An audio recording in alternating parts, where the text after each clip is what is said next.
seguir nessa linha aí do agronegócio, mas também na questão da estatal, né? Que o Banco do Brasil, ele se desfez, ele está bem sujeito aí a algumas ingerências do governo, né? E também teve oscilação nos últimos dias por conta de tudo que aconteceu, mas o Banco do Brasil, ele é um dos principais financiadores do agronegócio, né? Então, como que você vê essa questão do Banco do Brasil, a possibilidade de ingerência do governo, né, do próprio governo federal, mas por outro lado, e também ele ser, né, relacionado aos seus pares lá, algumas pessoas dizem que preferem os bancos privados e tudo mais, mas como que você vê essa questão dele ser o financiador do agronegócio? O agronegócio está nesse momento bem importante pelo qual você citou. O grande ponto é que não há uma predisposição, apesar de ele ser um financiador, a atividade do Banco do Brasil é dar crédito e não tocar uma empresa de manufatura ligada ao agronegócio.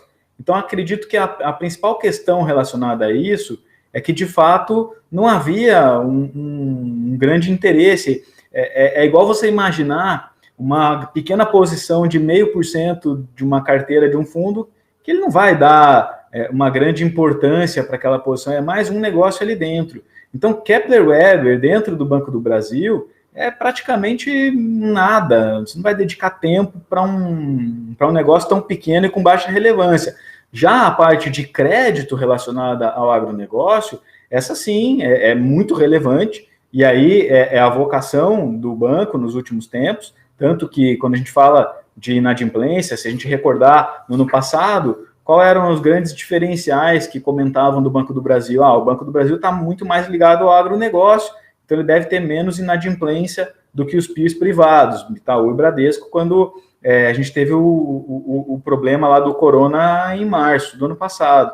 Então eu vejo que não muda absolutamente nada para o Banco do Brasil, ele vai continuar sendo um grande financiador do agronegócio brasileiro, mas eu destacaria legislações recentes introduzindo e induzindo novas fontes de financiamento ao agronegócio.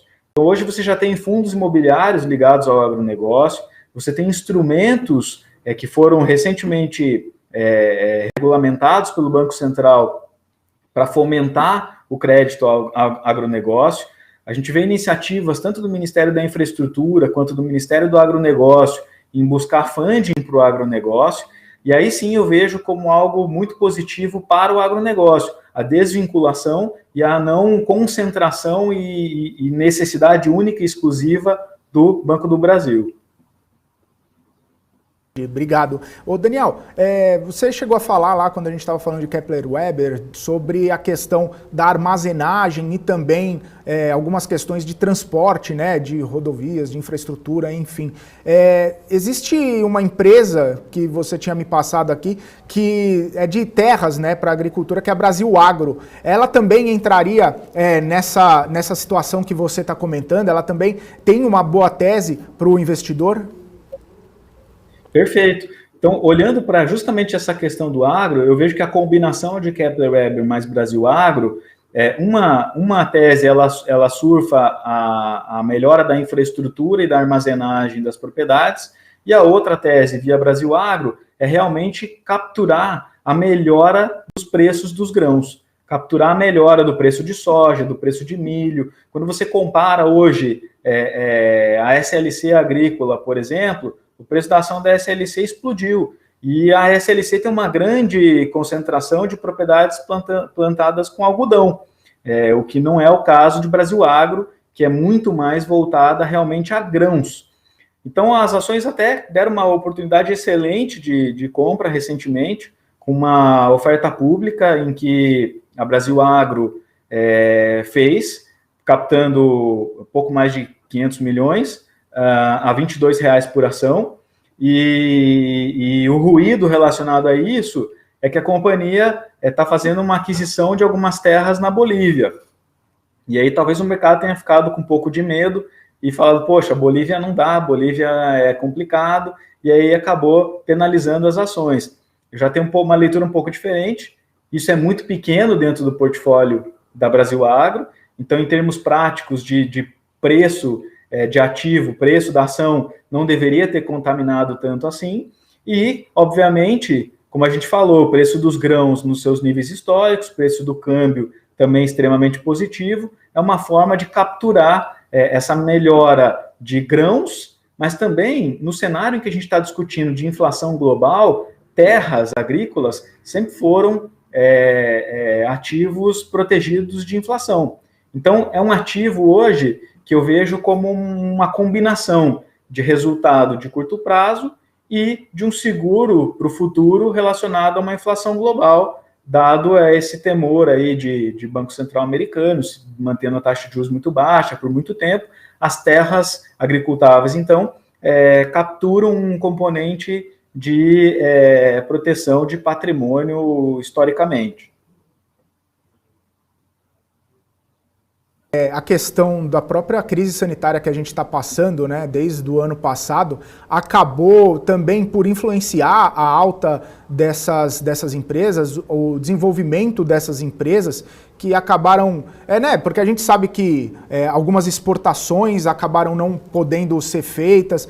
Por outro lado, a gente sabe também que aqui no Brasil a questão da agricultura, né, agropecuária, continuou funcionando, né? Os trabalhadores continuaram plantando, continuaram colhendo, continuaram fazendo as safras, né? E aí agora que a crise sanitária está um pouco mais tranquila, ainda podendo fazer exportações e importações,